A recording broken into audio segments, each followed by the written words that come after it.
So, we do live in a culture that views health and fitness in a kind of different way than what I believe it actually is. And I think a lot of that has to do with how we consume fitness content now, health content now, where if you're looking at a magazine or you're looking at someone online, it does kind of put a value on how we look, which of course is a component of being fit and healthy. But it doesn't tell the whole story. And there are a lot of things that I wish that I knew when I was in my 20s that I know now that I wish I could go back and tell my younger self to kind of put myself in a better position, and things that I would tell anyone that's kind of starting out their health and fitness journey now.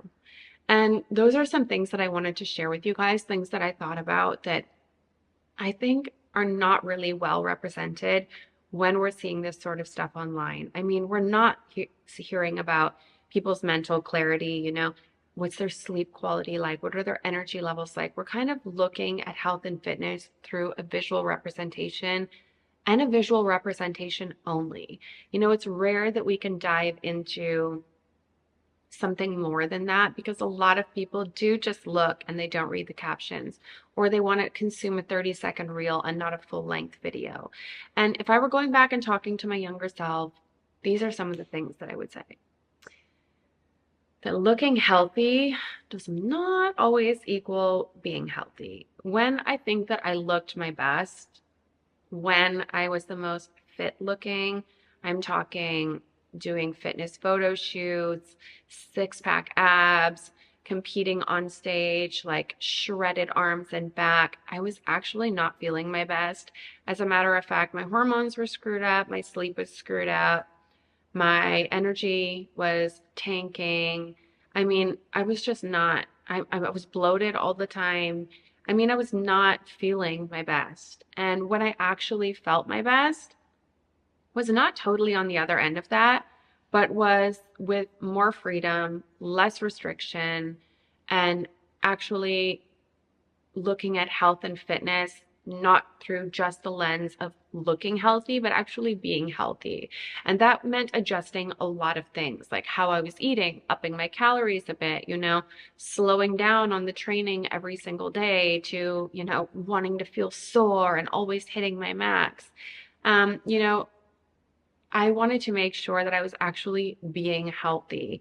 And I realized that a visual representation of healthy is not always the best indicator of what health actually is.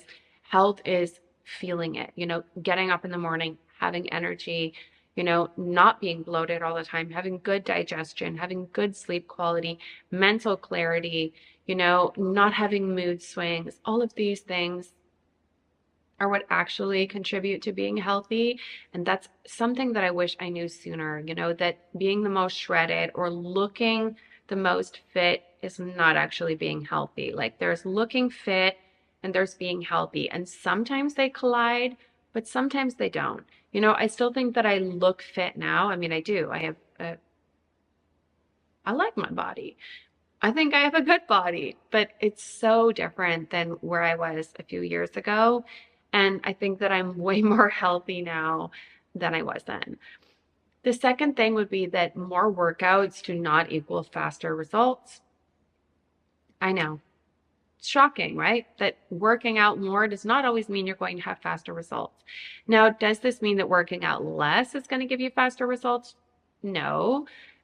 I mean, yes and no, but I'm talking about taking rest days. So, is working out once a week going to give you more results than working out 5 days a week? No.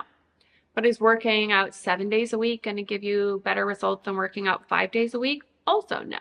I think there's a sweet spot between allowing your body to repair itself, giving your body rest and recovery because we know that that's when muscle is being built. We know that that's when our body repairs itself, so our tissues, our organs, our skin, everything. That there is a sweet spot between the two, and working out more does not equal getting faster results. Not always.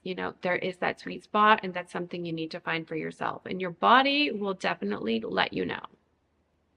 That fitness has to be extreme to feel effective, also no.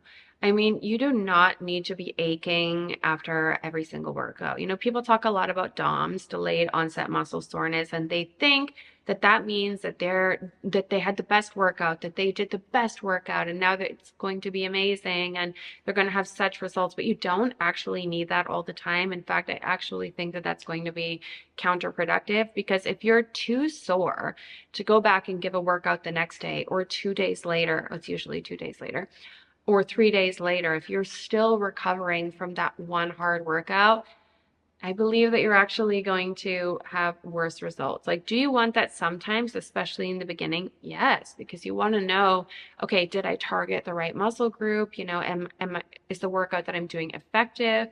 But I also think that training to your max every time you go to the gym is not going to give you the consistency that you need to truly get the results that you want.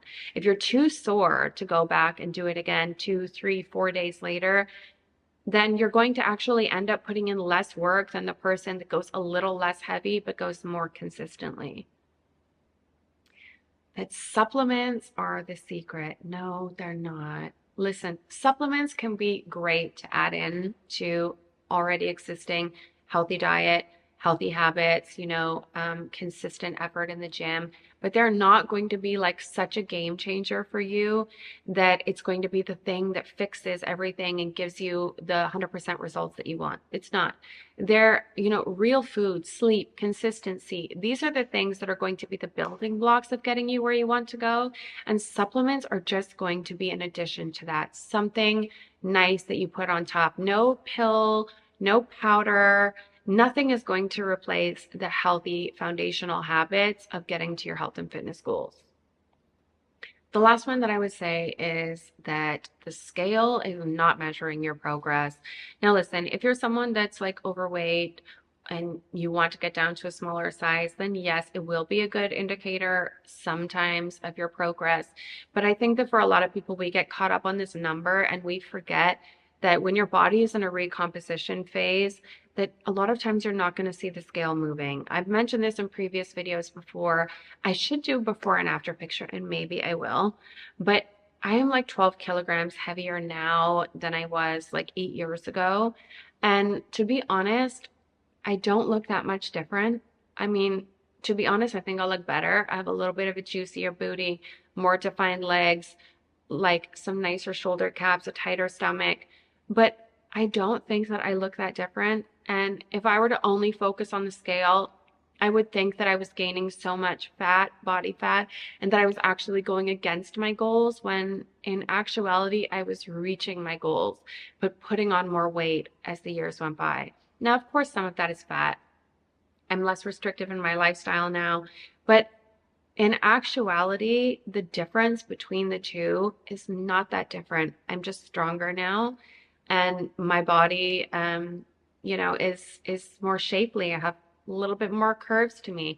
And I think that if you're only focusing on the scale, if you're only focusing on the number, then you're not going to realize this for yourself, and it's actually not going to be beneficial for you.